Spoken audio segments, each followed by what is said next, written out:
Hello, this is Lisa LeRose here on Connect to Love on PRN-FM, and I'm joined by the wonderful Michael J. Russ, who I have a very deep heart connection with, and I'm so grateful to you, Michael, for everything that you do and you bring to the show, and so I'd like to welcome you. Thank you so much. You are a guiding light in this whole venture. You are, and I love it. You're so ditto to everything so you said for you. Yeah. You are so kind. Yeah. So, as would happen, so many different things come into play, and I think sometimes the universe will bring us messages, and over and over and over again, it seems to be that the message this week that has been given to me from my astrology to everything else was about self-love. And so I just wanted to share a little story about my past and my coming to terms with self-love. So when I was a little kid, I grew up in a very loving family, and I didn't really think that there was anything odd about myself physically. But one time when I was out on the playground, I didn't have any shoes on, these kids looked at my feet and said, "Oh my God, you have crooked toes. Look at her toes. Look at her toes. Her toes are all crooked." And I was like, What? I didn't think there was anything wrong with my feet. I thought my feet were, just like everybody else's feet. And then I think as a little kid, it kind of rocked my world. And I went home and I was like, why do I have crooked toes? You looked at my mother's toes. They weren't crooked. And she said, well, your dad has crooked toes. It comes from the Italian side of the family. Norwegians don't have crooked toes, but I guess Italians do. So I as a kid, and I don't even remember how old I was, I thought, well, how could I straighten my toes? It was before the internet, so it's like I thought, okay, well, I'll get some popsicle sticks, and I would try to tape these popsicle sticks on my toes, and so I could keep them straight, and you know what? It didn't work, and it was very uncomfortable, and it didn't matter. And then, as fate would have it, I picked up an astrology book from somewhere, and I'm a Pisces, and I found out that Pisces rule the feet. And I thought, oh, great. Of all the things to rule, I'm going to be ruling the feet. And I don't even have good-looking feet. I've got these crooked toes. And, and what was really interesting was over the years, I think just from the course of walking and maybe bad shoes or whatever, my toes just eventually flattened out, except for my baby toes. My baby toes are still, they kind of curl under. But what was really fascinating was along this journey, every time I look at my toes, I lost my dad to cancer when he was only 53 years old, and he was very young. But every time I look at my feet, it's a reminder of my father, and it's a reminder of that connection and that imperfection. And really, when we were talking about self-love, I thought, what a perfect thing for me, because it's something that nobody really knows that I had crooked toes or that I still have two crooked toes, and they don't see them because they're in my socks. They're kind of covered up all the time, but they're there. And I don't really think about them. They have never hindered me. I'm grateful for the fact that I have 2 feet that I can run and walk on. But I thought that was, I would start that story off just to sort of express to you that we all have different things that we may see as imperfections, but really I think that they are all part of our ability that make us unique in who we are. And so, Michael, I'm going to let you start off with the reading that kind of drew us into this subject of self-love, and we'll go from there. So welcome. Yeah, that's awesome. I'm so excited. Thank you so much. Thank you for being vulnerable and sharing that wonderful story. We all have those stories. We all do. It turns out, crooked toes are only a big deal when you're a kid, because after a while, nobody cares. Because at a certain point in life, everybody realizes that they've got some sort of flaw. And what I encourage everybody to do is to simply see other people as balls of light, as with various clothes on. Different races, different ethnicities, different heights, different body types, whatever. We're all souls running around with suits of clothes on. Those suits of clothes are part of our identity somewhat. If we allow ourselves to become them to become our absolute identity, then it becomes problematic in our lives, because where we are right now, social media is a good example of it. There's a very large, not very large, but a very high suicide rate, higher than normal, because there should be no suicide, quite frankly, in my view. But there's a higher suicide rate among young girls, young teens, etc., because they're accepting what they hear on the internet as gospel, as truth. And this has to go. Basically, it's the how can I put it? The exponential version of your toes are crooked. Mm-hmm. I mean, imagine that was just one girl that said that to you, but imagine being online and your social media and having hundreds of people or dozens of people saying your toes are crooked. How is that going to impact you as an individual? And this is what we have to think about in this day and age, because this is possible. This is where cyberbullying comes from. And cyberbullying has a very, very big impact on self-love. The conversation of love that we're going to have over the next couple of episodes is, I should let our listeners know, it sprung forth from a wonderful post that you put up on Instagram. It's about 3 posts ago. And it's a woman walking, and I think she's Irish, and she's walking through a beautiful forest, and she's talking about how you are perfect just as you are. You're always just enough. And some of the things that she says is basically that you're stronger than you think. You're lovable. You're inspiring. You're smart, important. You're kind. You're caring. You're worthy of love and respect and affection. And you're perfect just as you are. It's a beautiful piece, and it's getting a lot of attention. And well, it should, because she starts out with what you've forgotten about yourself. That's the opening line. What you've forgotten about yourself, by the way, is this. And that line alone helps people. It actually straightens people up. And okay, what do you mean, what have I forgotten? And I think it's apropos, because this is, in this life, we do forget that we are enough. Because everything outside of us is telling us that we're not enough. Mm-hmm. That we need more. That if we don't have this, or if we're not with them, or if we're not part of this clique, or if we're not going to this school, or if we're not doing whatever it may be, participating in this activity, we're not enough. You're not going to be enough unless you have this, unless you have that. And we live in a society that is 70% consumer-based. The world basically is becoming a consumer-based world. And what comes along with that is a lot of pressure to be like other people by having this thing or that thing. And when it comes to you personally, I always like to say, I start out with the same thing I say about happiness. You were born happy. You are also born of love. You come from love. You seek love your entire life, because that's what people do. They seek love and affection. And then they return to love when they die.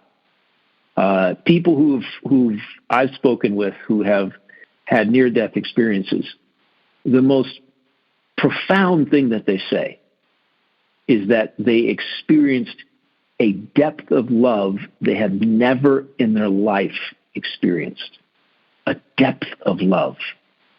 And I think about that. I said, really? Yeah. A depth of love that they, going forward in their lives, they seek to find here on this earthly plane.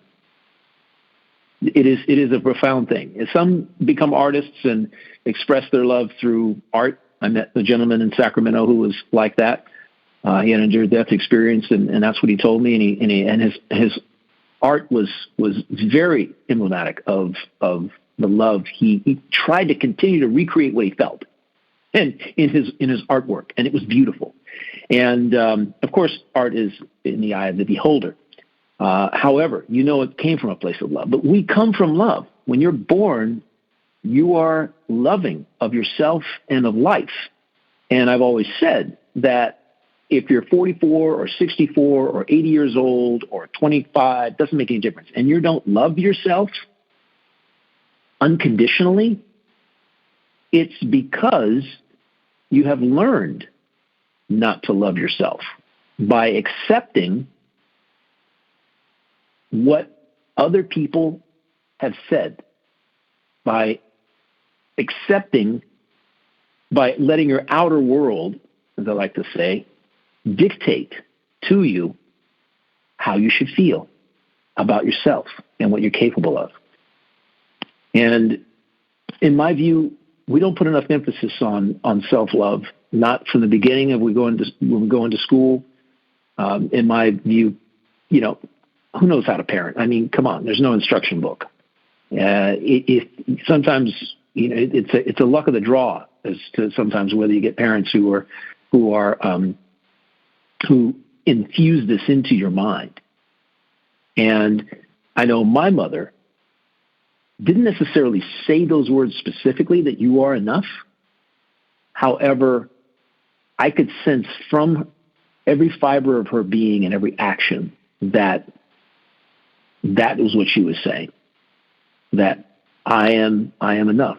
And there are times in my life, just like you, that I have thought that I haven't been enough. And when I go back and think about them and what brought me out of that phase into a more self-loving, unconditionally self-loving phase of my life, back where I should have been, remembering how I was born, is the realization of what was happening.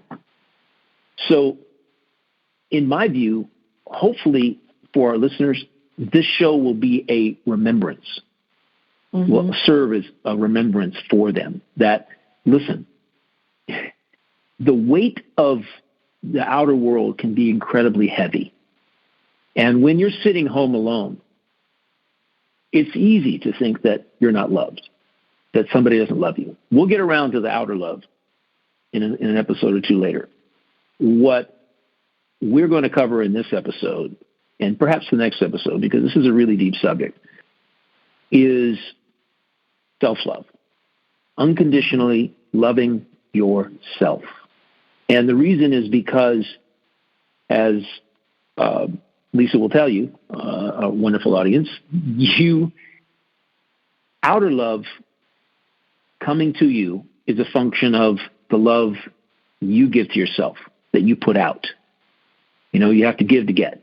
You have to put yourself in a frequency of love and be vibrating, resonating that frequency out to the world in order for the world to pick up that resonance and bring it right back to you.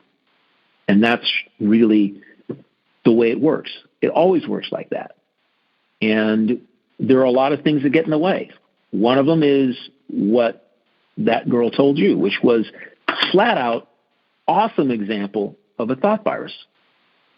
Mm-hmm. Your toes are crooked. Ooh, look at you. Your toes are crooked. That's a thought virus.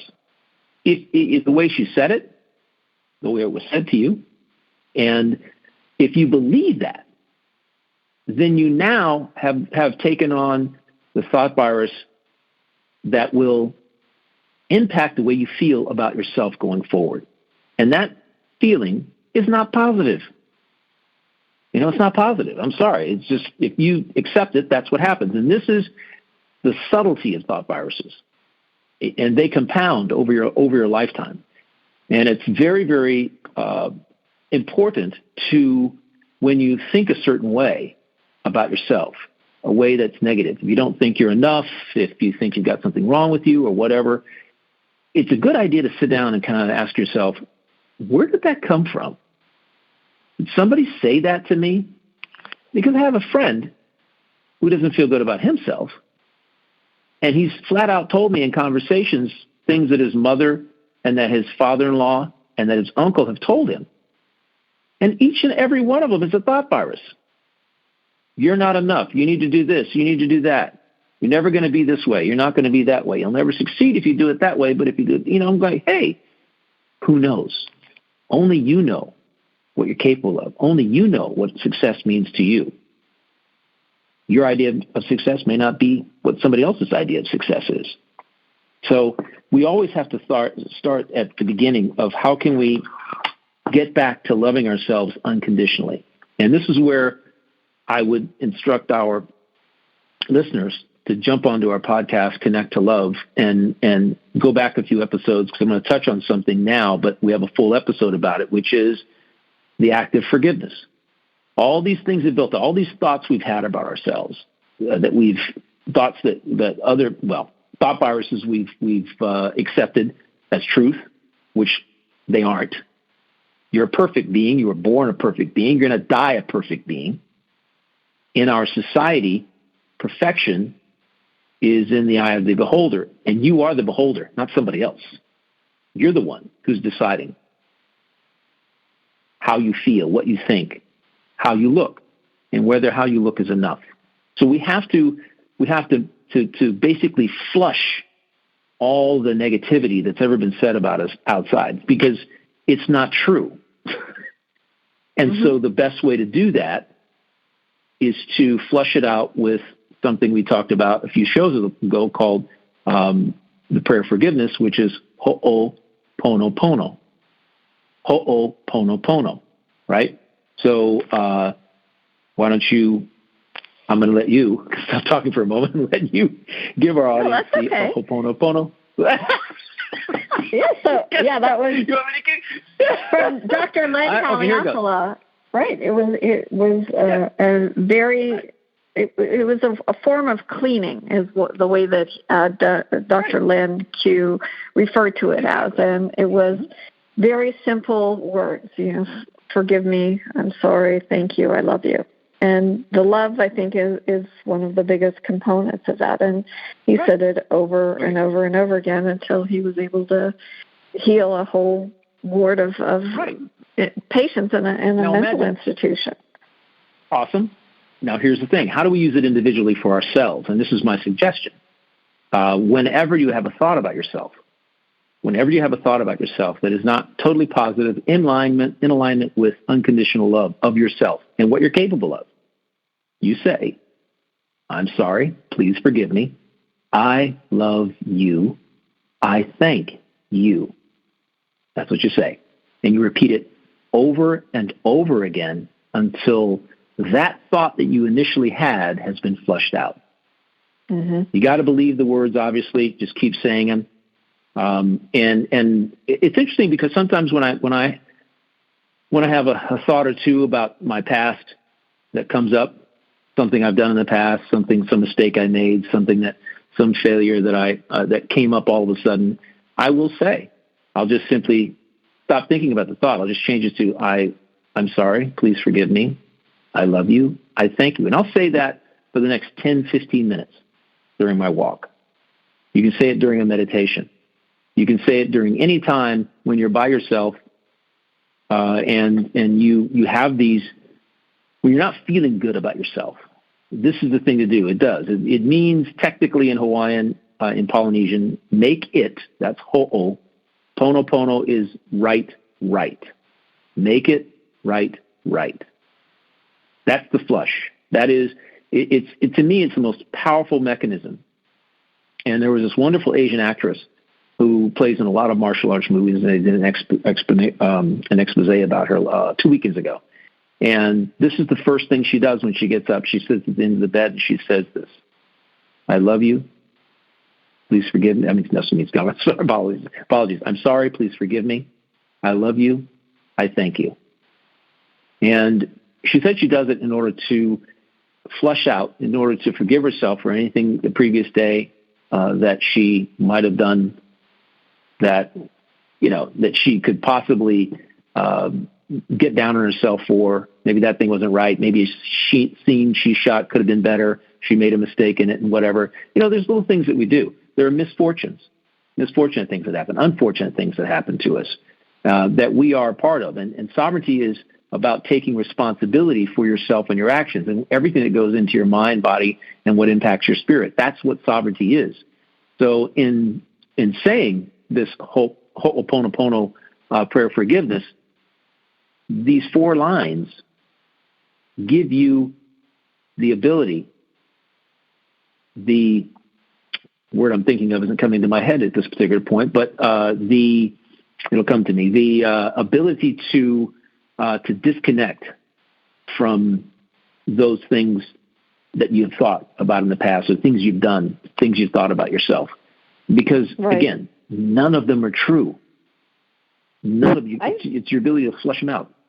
Yep, I believe it's conditioning. And what's so interesting is, it's about seeking approval from others. And I was thinking about this a lot, Michael, because both you and I moved a lot as children. Mm-hmm. And so what was so interesting, and I think this is why, in my opinion, and when I've done some self-analysis and looking at why I am the way that I am, I'm very resilient. I'm like water. I kind of mold and move and flow through things. But what was nice about my childhood, even though I had somebody who thought that about my toes when I was in such and such a grade. Yeah, we moved probably 8 months later, and I was in a totally different school. So all of those thought viruses that would have maybe followed me through school, would have been known from first grade to 12th grade as the girl with the crooked toes. It left, and then I started anew. And then, maybe I was there another 2 years, and I moved somewhere else. So I never really hung on to them. I just sort of let everything go, and I still do that in my life. And I think that for anybody whenever you sort of look at what is the best version of yourself, that's sort of what I ask myself all the time, and I think Ho'oponopono allows me to do that. And if our audience members would like to read a little bit more about the story, there's a book, Zero Limits, by Dr. Joe Vitale, that sort of outlines this. And as you pointed out, the words, and as you can say them, you repeat them. I repeat them sometimes over and over and over again. They meld into one another. So I really don't know what's first, but forgiving myself, or forgiving others, and that's really what the practice was about. I don't know if you, and I'm sure that you've heard the saying by Gandhi, your beliefs become your thoughts. Your thoughts become your words become your actions become your habits become your character, and your character becomes your destiny. And really, Dr. Joe Dispenza says, your personality becomes your personal reality. So I think for myself, and this is sort of what I'm seeing, is that people have gotten disconnected from self because of different filters. You these filters on the photos, or filter out this, filter out that we've become sort of disconnected from the divineness of who we truly are. And because we lack that connection to our essential self, I think there is a lot of that being lost, or trying to navigate through, or really trying to reconnect to that part of the heart. And there's a fantastic Buddhist analogy where there's a person living in a hovel, but underneath them is buried treasures, like magnificent treasures. And it was only till somebody knocked on the door and said, wait a minute, let's look in here. And that's when the vastness of the wealth was found. And I think that's really what we're trying to do with this show. We're here to, look at, knock on your door and ask you to see the buried treasure that's within. That's beautiful. It's a gorgeous metaphor. Really, because the whole idea. When I tell people who say, I want love in my life, I really want to find my perfect mate. I want to be with somebody. I want to have the love that you and Sandy have. I want to have love like my parents had. I want to have what you're saying is what you want. What I don't hear you saying is what you're imagining for yourself. And I've come to understand, because there are a literal host of everybody's into law of attraction nowadays. Everybody's, this is what you do. This is this simple, blah, blah, blah. When it comes to happiness, when it comes to love, when it comes to the things you really want to feel most often in your life, you have to really design your life around feeling in yourself. You have to. It involves for me, I can say this personally, it involves, from a sovereignty perspective, being very, very careful about what I expose myself to. Mm-hmm. Because if your mind is completely open and it's taking in every little shred of information that is out there, that's not a good thing. Because number one, there's way too much of it, and it's going to keep coming. It's never going to stop, and it's coming from so many different sources. I prefer to curate the sources of information that I expose myself to. There's one other thing, too, though. I can involve myself in something in a detached way. In my book, Zero Adversity, I call it detached involvement, whereby you're not investing at a high emotional level into something that you're watching. I use this when it comes to friends that have problems. The first thing I recognize is it's not my problem. It's their problem for a reason, because they have to learn something. What that is, I don't know. It means something to them and their soul's evolution. It doesn't mean anything to mine. Mine is to sit there and perhaps listen. And if there's something that they ask me to impart, I'll do it. They may just need, my mother taught me this one a couple of decades ago. She says, listen, sometimes women don't want an answer. They just want to talk. I said, what are you talking about? Because I'm the kind of person that I'm a helper. I'm an influencer. That's what I do. That is so right against my grain. It's insane right there, right? So you have a problem, and you're going to sit there and tell me about it, and you're going to cry about it and everything else, and then I'm supposed to not impart some sort of wisdom from my experience. I'm going, that's totally against my nature. And she goes, no. Don't say anything. Just stay quiet. And just sometimes what they just need to do is work it out for themselves, and you're just the sounding board for them to work it out. To which I said, okay, that's fine, except for the fact that I don't actually have to be around that person, do I? Do I have to like associate with that particular individual? Which to her was kind of strange. But I said, I can choose who I associate with. And I know people we all know people who work out their problems by bringing them out in public and telling everybody they know, right? In some ways, I kind of consider that kind of dumping your problem on everybody else, because everybody's got something that they're challenged with. And what I tell people is, I want to know how you're thinking about dealing with this challenge. The challenge, the details, the nitty gritty of it, the nuts and bolts, that's not as important as how you are going to respond to this challenge. How do you think you can respond to it? How are you going to take yourself out of your comfort zone and deal with this in a way that's positive, a way that actually benefits you going forward, instead of continuing to repeat the same evolution of that got you here. You can be in an endless loop of drama in your life.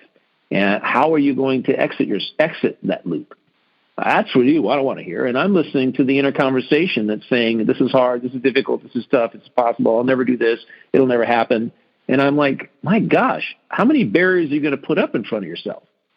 How many mental barriers are you going to erect that will prevent you from moving through this? Believe in yourself.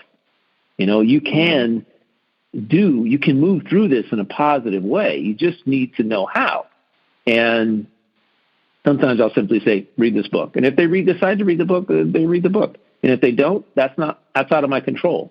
There's a way that I think that in many cases, that's a cry for help. It's a cry for help for many people who are in this endless loop of drama or negativity and the telltale signs. This always happens to me. This always happens to me. Really? It always happens to you. And I think about that for a second, and what comes out of my mouth is that statement alone carries a lot of weight. What you say is energy. What you say manifests. What you believe about yourself and your life perpetuates. Right. Do you think, Michael, that's a conditioned reaction? That we become conditioned to that? Oh, yeah. Well, let's put it this way. I mean, you weren't born thinking that, right? You weren't born thinking those thoughts. We are observers as youth. We are observers. There's an impressionable time in our lives, and we observe what's going on and how people relate to us and other people around us. You know, and what they say, what they think, what they do. And if you don't grow up in a loving household, you don't understand what love is. Your understanding of love is different than somebody who did grow up in a loving household. So yeah, it's conditioned. And I continue to say one of the greatest tools of alchemy there is realization. Realizing something is going on, having an awareness that you are feeling a certain way or that this is occurring, and if it keeps occurring, having the wherewithal to realize or become aware of or awaken to, so to speak, this keeps happening. Maybe there's something that needs to change. Maybe some aspect of me, of my thought process needs to change. Why am I continuing to experience this thing? Why am I continuing to experience a relationship that has no love? How do you feel about yourself? Are you loving of yourself unconditionally? Do you respect yourself? Do you forgive yourself when you make mistakes? Are you grateful for who you are at this particular moment, at this moment in time, and for everything that's happened to you since you were born? You have to be grateful because you can't go back and change it, right? Mm-hmm. You can do a blanket forgiveness of Ho'oponopono, fine. You also have to be grateful. Gratitude plays a huge part in everything in your life. So the conditioning can be changed with acceptance of who you are right here, right now. You know what's interesting? I know that this is people's body image is huge in the world today, and amongst youth. And I'm old enough to know how what we've consumed as food has changed in the last 50 years. Okay, and if you see an old movie, a movie from the 20s and the 30s, everybody's skinny. Everybody's skinny. It's really interesting. They're small and they're skinny. And you're going like, why is that? You know, you go to a museum and you see a suit from Fred Astaire, and it looks like a 12-year-old child in comparison to today. This guy was one of the greatest dancers in the world. It's true. Right? You go to the Smithsonian or you go to some museum in L.A. or wherever you go, and there's a suit from somebody famous, and you look at it. Wow, that is interesting. The shoulders on that person are probably a 6 inches shorter than mine. They're like, I couldn't fit into that. That looks like something, so-and-so's kid would wear. And that's very, very true. What has happened over time is that body image is become a factor in selling all kinds of products as a result of what we have been consuming or being forced to consume or consume unknowingly in this world. But body image is huge. And then you add social media into the mix. Now you've thrown gasoline on an already existing fire, and now you've just blown it up into a full raging planetary forest fire. It's because now you have a platform where somebody can shame you, someone who you don't know and shouldn't care about is allowed to tell you how you should think about yourself. Wow, what a concept. But this is the world you are now born into, having no understanding of the contrast to what happened prior when there wasn't this platform. You have no knowledge of that, no experiential wisdom of not having it, ever experiencing a cell phone or internet or anything else or social media. Now you're born into it. And it makes it that much more challenging because you think it's real. You think it's real. You think that person somehow knows something about you. So you automatically take that thought virus on as your own. And it can be very debilitating to anyone. And I don't know any boomers my age. I'm a boomer. I'm 64. I don't know very many people my age that would fall for that. Mm-hmm. They would fall for that banana in the tailpipe, so to speak. We won't fall for that. I know who I am. After a while in life, you know who you are based on your experiences, your talents, your gifts, maybe understanding them. You know who you are. I know who I am. That took time. It took awareness, and it took intention to learn who we are. And the age-old question is, how do you actually change that conditioning? Bob Proctor, the greatest thing I've read lately, quote from him, that he says most people are extras in their own play, in their own life play. They're extras. Wow. I said, that's so profound. I always tell people, say, you're a protagonist. You're the star of your own play. However, when you don't love yourself, when you don't love yourself unconditionally, you don't respect yourself, you become a second bit player in your own play. Just a character actor. Somebody who's there, whose face is nameless, nobody cares. This is your life play. Step out in front. Get up on stage. Step out in front of everyone else. It's your life play. You can rewrite it. You're the director of it. You're the financier of that play. You are everything. You've got to imagine yourself being and what you would do. Imagine what you would do, how you would feel as the protagonist in your own play. I've come to understand, I guess, as we all have, that yes, moving around, as you mentioned earlier, was huge when it came to who I am. Now, in all honesty, when I was preteen and in the beginning of my teens and through my teens, as we were moving every 2 years, yeah, you could flush out, you could forget what somebody else said about you, unless you actually took it on as the gospel. This is so true about me. I remember, I'll tell you this one story, and I don't tell too many people this. Matter of fact, very few people actually know this. Now I'm going to put it out there and for everybody to hear, which is kind of interesting because that's not going to be true anymore. However, we were in Turkey, and I was 12 years old, and I was playing when I got there, I was recruited into an R&B band. Number one, 9 guys. We played R&B music, and we were all teens. We're all teens in the same high school. And I was a drummer, and my brother was a guitar player. As soon as we got off the airplane, we weren't in the hotel, which is where everybody stays until your goods arrive. You found an apartment, and your goods come, and then you can move into your apartment. That takes like 2 months, sometimes 2.5 months. You're in a hotel, a transitional hotel. And what's interesting is that my mother, it was the 70s, early 70s. So bell bottoms were very in. They were an in thing. And my mother made me wear a pair of bell bottoms to school one day that were a little bit too short. Just a little bit, just a hair too short, right? And there was a term back in those days called high waiters. We called them floods. So, yep, I get it. Floods, exactly. There you go.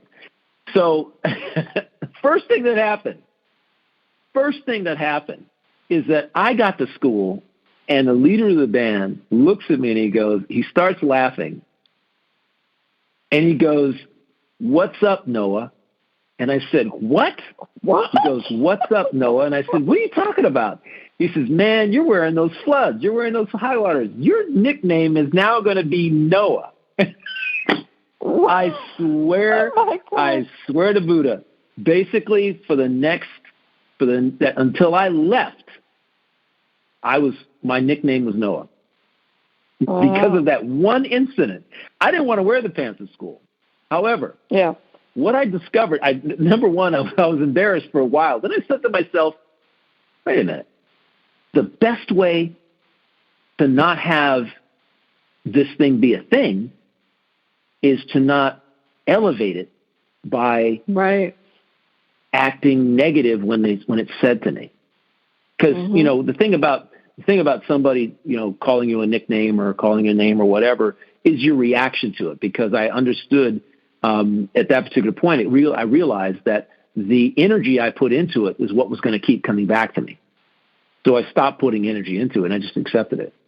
And then it was no big deal.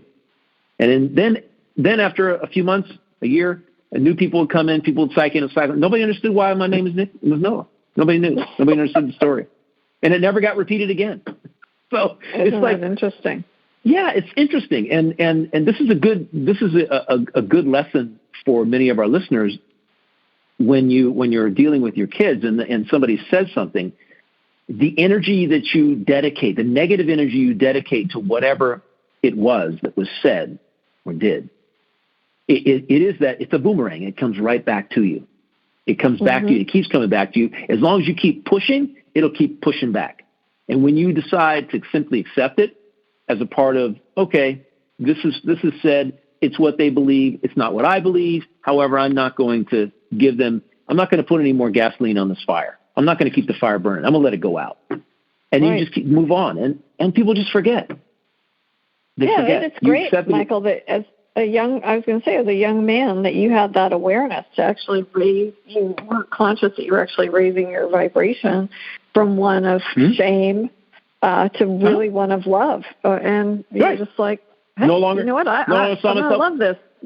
Mm-hmm. Yeah, it's a victim or not. It was my first, I think, experience in dealing with victim consciousness. I didn't understand what it was back then or whatever, but I somehow, interestingly enough, that was my first experience of that sort of thing. About, if you decide to make yourself a victim, you're going to feel not only bad about yourself, but it's going to draw experiences to you that are going to continue to perpetuate that victim consciousness.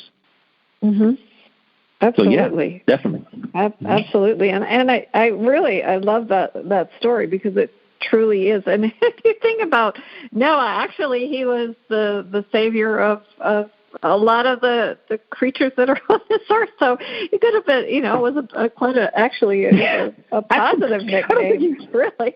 I don't think he was talking about that at the time, but, I was like, yeah, Noah. I looked at my yearbooks and I signed my name, Noah. I'm going like, okay, fine. It's just the things you do, they become inconsequential the older that you get. They become inconsequential. It's not a thing. But I think what you did was actually you made it a celebratory thing, and it was something at the time. It wasn't the only thing that made you unique, but it set you apart. And that's how people got to know you. And it really, I think it goes back to, again, loving yourself. And that when transformation seems impossible, as soon as you start to look at self-love and understand that you are enough and really appreciate all the different nuances about yourself, that's when things change. And, transformation really isn't about becoming someone or something else. It's really about working within and allowing that river of love to flow within you. And as you were talking, Michael, there's a video of this young lady, and I had to laugh because I really did not think that it wasn't Jim Carrey. Now, she has a face, and she says in her video, she said, I was born looking like this. I look exactly like Jim Carrey. And she looks exactly like Jim Carrey. I mean, to a T. And she said, we all have doppelgangers. And it was so interesting, she said, because, there was nothing that she could do to change her face. And she said, so, people would poke fun of her. And she said, I ended up becoming a comedian. And she said, so much so that I recently chipped my tooth. And then she made a analogy that she looked like one of the Jim Carrey's character in Dumb and Dumber. I don't know the character's name. Oh, gosh. but you know what? I really loved her video because it, again, was she trying to look like Miss Universe? Was she trying to look like whatever? She was embracing her uniqueness. And enough people had said to her, you look exactly like Jim Carrey. And she really does. I had to question it. Double take but it. I think that, it wasn't something that happened to her. She chose to take a higher level. She felt that it was actually a wonderful attribute for her to have that. It was like her superpower, really.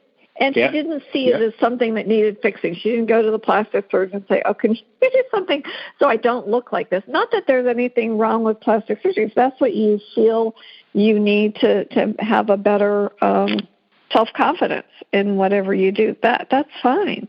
But I think that it's about really just trying to be yourself. And I think the more that you become yourself, the more you realize that you're worthy. I think it all has to do with acceptance and flow and connection and really aligning with that true sense of self. And that's what I really, really love. Well, I agree with it. I think it's absolutely beautiful. I'm going to make a suggestion here to our audience. One of the things that I love to do, I think I alluded to earlier, is do things on a daily basis that validate the love I have for myself. And it's important to develop habits that reinforce self-love. I meditate, I walk. I do things for me. If you're married or you're in a committed relationship of some kind, and we always have to understand that one of the frictions that can occur is when you want to do something and your partner doesn't. And what you really want to do, you want to do for you because you love yourself and you care about yourself. So when I decided to go walking, I will do a walk for me. I walk at about a 3 to 3.5 mile pace. I walk for about 3.5 miles, and I take a specific route. And I make it fun by listening to something. Either Frankie loves music. I've got some other alpha wave music I listen to, or if I'm in an educational mood, I'll listen to something from Brian Scott to get me through the whole thing, or I'll listen to something that I've been wanting to listen to for some period of time, but I just want to, take a time to do it, or nothing, or sometimes I'll just walk and talk to myself about if I have to give create a podcast or whatever it may be, I have to give a presentation, I'll talk myself through it while I'm on my walk. The point is that I'm walking. Does my girlfriend do the same kind of walking I do? No. It doesn't mean that I'm not going to do it. A lot of times in relationship, we'll not do the thing that we want to do, that we know would nurture our soul for the sake of the relationship. And to that, I have to say, be kind, be loving, be compassionate and empathetic in your explanation of why you need to do it, because you need to do it, right? Mm-hmm. It's people in our lives aren't going to be on the same page, and there may be something that they want to do. My girlfriend was into riding horses. I would say, go ride for 2 hours. Heck, I got a whole lot of things I could do here. Go do the thing that you're passionate about, because I know that if you do the thing that you're passionate about, you will have a greater love for yourself and what you're capable of, and you'll bring that back to the relationship, and it will nurture the relationship. It'll take the relationship to a higher level, because you're coming back as a person who's full of self-love and not a person who's jaded because they're not doing what it is that they really want to be doing. Nobody wants to take away someone's gifts, their ability to practice their gifts or talents or involve them in something. So we all have those things. My girlfriend loves to play golf. I play golf, but I go play golf with buddies too. I'll go off and play by myself. She rode with me the other day. I found that to be very interesting. She decided, hey, I'll ride with you. It's a beautiful day. She wasn't playing. Only I was playing. And I loved it. And I loved her for coming along with me and sharing something we both love, although she wasn't playing. And this is what we have to do to ourselves. What is it that you love to do out there? What nourishes you? What brings you in the enthusiasm? It sparks that enthusiasm inside of you and that love and what opens the floodgates to self-love for you. Whatever that is, if you've stopped doing it, start doing it. Mm-hmm. It really nourishes your heart, your soul. It nourishes. It automatically spills over into all of your relationships. You have a smile on your face. You give yourself the love that you deserve by doing the thing that you love. If it's woodworking, make something. It's not to the exclusion of the relationship. We have to have a balance. We always have to have a balance, in everything that we do. You do it. However, you don't exclude the other person. You do things with the other person, and you ask, what do you like to do? And if you like to participate, fine. If not, maybe you can go work on wood while they do the thing that they do. If they're a runner, a marathoner, it doesn't mean you have to be. I'm not a marathoner. I ran cross country one time in Turkey. I swore I'd never do it again. I get it. I swore I'd never do that again. I'm not a runner. However, some people love it, and they get jazzed by doing it. Cycling, whatever it may be. Going to the gym every morning. You love going and taking care of your little furry friends. And I think and that would be the one thing, because that really helps you. It grounds you. It helps you. It gives you a sense of satisfaction, I'm sure, and you feel the love, not only for yourself and helping your animals, but they give you love back. And by the way, I should say this. You know this for sure, and I want you to validate it for me from your personal experience. However, when you're feeling off and you encounter a pet, that pet will reflect back to you how you feel about yourself. Am I right? Absolutely. 100%. Mm-hmm. Yeah. And it's interesting. They're like a feedback mechanism for you. When I had my Aussie Shepherd for 13 years, I never wanted a dog. When I decided on the spot to adopt her, she was a rescue. Something had happened, and she walked onto the property, and my girlfriend had lined up somebody else to take her, and I took one look at her, and I said, "Oh my gosh, this ain't happening." They're not. No, I named her on the spot, picked her up, took her to the vet, had her checked out. I mean, I had everything. So it's a funny story that Sandy loves to tell about how I adopted my dog that I was never going to adopt in the first place. But pets can tell us. That's how it happens. Pets. Yeah, listen. Sometimes the train goes off the rails for a good reason. Sometimes you have this little step. I don't want the dog hair in my house, and I don't want that. And you're like, wait a minute. But take a look at those deep, dark eyes, those soulful eyes. Look at that. Look at this. The dog is smiling at me. Look at that. Yeah, they do that. Mm-hmm. And so we have to remember that that's the case. But, who we're with, I don't know. Right? We're going to end this thing at some particular point, but I'll tell you how I'm going to end it. I don't know how many minutes do you think we have left? I think we got about 7 minutes, so I think we're okay. And actually, go ahead. I was just going to say, Michael, and then if you want to close out the show. No, you go. I want to end with. Go ahead. Good. No, go ahead. What do you say? No, I just wanted to say, everything in your life, I think for our audience members, is that everything in your life happens for a reason. It really is about being in service to your greater good. And so when you embrace yourself in all things, and you allow and you accept and you allow yourself to flow, like you did, Michael, with that dog, you discover things about yourself. You have a very... Yeah. At that point, you had a mindset, I'm not having a dog, I'm not allowing this into my life. But all of a sudden, this thing showed up, and lots of different things show up in our lives. And so when you're open to it and you allow it to explode, I think that's really where the magic begins. And you find yourself all of a sudden in a flow and in a greater harmony. And I'm sure that there were so many amazing things that in your love of this animal, this dog, that you started to gain more love of yourself. It's true. Let's do that for you. Correct? Yeah. Oh, no. Listen, I'm gonna simply tell you this, that my life at that particular point, 19, that was about 17 years ago. I was into controlling every aspect of my life. I was deep in it. Okay. I was living by myself, wanted to control more of my time. Although I had a girlfriend, she was living in a separate house, and I would see her about 4 nights a week, and I'd take 3 nights for myself. And I didn't want, I wanted to totally control my surroundings.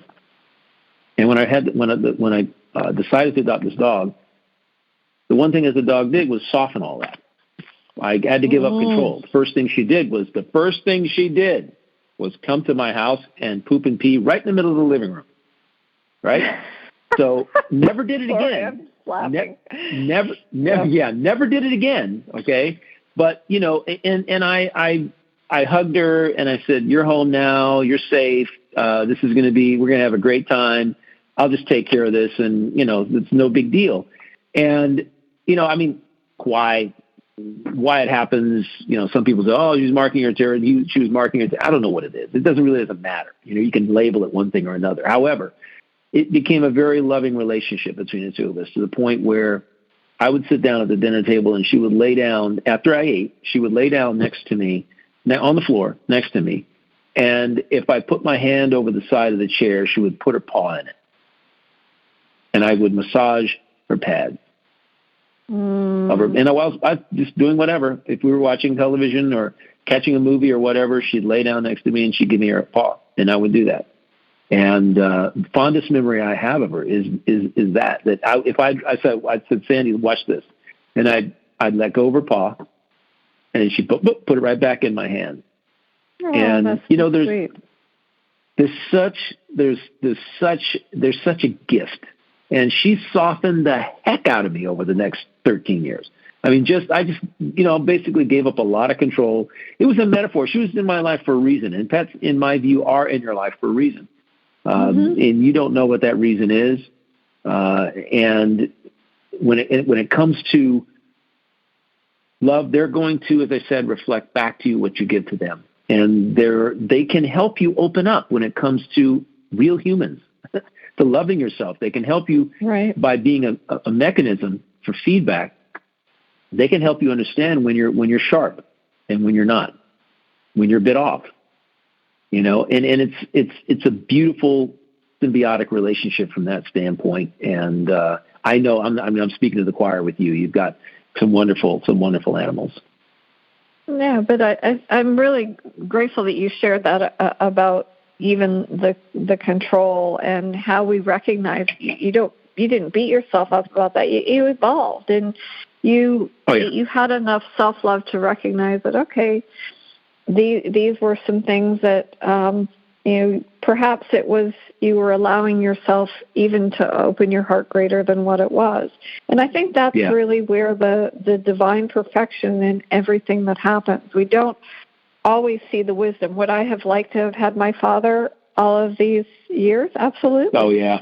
Yeah. But what it did is it challenged me during the time, but everything that I learned in the 2 years that he went through his challenge, I was able to later on use to help somebody else. And really, and I think that's part of what it is. You reveal, as these little things, that sort of reveals part of your soul mission. And we've talked a little bit of about the seed of the soul and whatnot. But I do, whatever the reason that I'm here on this planet, it's part of my divine blueprint. I do cherish the people that I have, because I don't know how long they're going to be here. And I tell my friends I love them. And it's because I love myself that I'm able to express that. And really try to live from the heart. Can't say it any better than that. We're two peas in a pod when it comes to that. My dad went through 7 years of dementia, and until he finally passed. And when I come across somebody whose a parent has dementia, I ask them if I can give them a hug, and I help them understand that it's not about them. It's about what their soul is going through, and that you just have to you're along for the ride. You may be a caregiver. However, you have to remember that there's something to learn here in all of this. And a lot of it is letting go. We want to control what they're thinking. My dad would sit down and ask me the same question 10 times. And I would simply act as if it never happened. And it was easy for me to do, because to me, it wasn't important. The fact that he asked, my brother would get, why is he asking that question again? No. It's not about that. It's about sharing the love in between all that, because in between the lines of all that, there's love there. And I wanted to be there when the love happened. And I wanted to be loving of him by respecting where he was. I met him where he was. I didn't try to make him anything different. Didn't try to make him act differently. or anything like that, because that's a function of control that really creates stress. And I had no stress when I was with him. I mean, it's just what it is. If something happens, it just happens. And that's where part of Zeriversity came from is that, because he passed away in 2012. I published the book in 2014, and I learned a lot in remembering how I dealt with that situation. But I want to end the show with this one thing. I just simply want to go through this again. Is this video of yours, the way we started the show? You are always enough. You are always enough. And you have to remember that you are stronger than you think, that you're lovable, you're inspiring, you're smart, important, you're kind, you are caring, you are worth the love and respect and affection that are given to you. And you are perfect just as you are. We have to start there. If you're looking to lose weight, you're perfect just as you are. You can't hurt yourself, get down on yourself for being where you are now. If you're looking to be somewhere else, imagine yourself as the embodiment of that person. But don't kick yourself around because you're not as you want to be. That's not how to get there. We'll have a stronger conversation about that, because that is something that it's the beginning of the year, and a lot of people are looking to shift their body image in some way or another, and there are ways to do it with love and respect and affection. So thank you. Beautiful. Thank you. And I look forward to continuing our conversation next week.